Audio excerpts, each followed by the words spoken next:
در ناحیه وسه در مرکز تجارتی و خدمترسانی سلطان کبیر نمایش و فروش لباس‌های مکتبی محصولات کارخانه وطنی پیشکش ساکنان ناحیه گردانیده شد. این تشبث را شعبه معارف ناحیه راه اندازی نموده برگزاری نمایش را در دهات‌ها یک روز پیش به سهم ساکنان رسانیدند. مثل این آدمان یوسف شریفوف همراه نبیرش از دهه نوآباد دهاتی به نام رودکی صبح بروقت به این نمایشگاه آمد. امک یوسف و نبیره‌هایش بعد تماشا لباس پسندیده‌شان را انتخاب نمودند.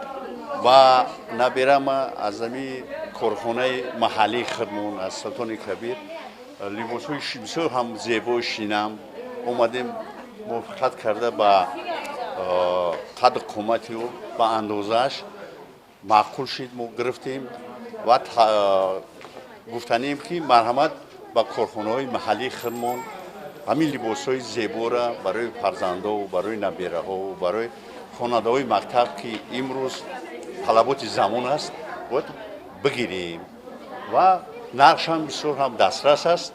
نمایش و فروش سر و لباس‌های مکتبی از صبح بروقت شروع گردید. همراه یوسف صدها نفر دیگر ساکنان از این نمایش دیدن نمودند. در اینجا لباس‌های مکتبی برای پسران و دختران سن و سال مکتبی برای انتخاب آزاد و قلای به نمایش گذاشته شدند.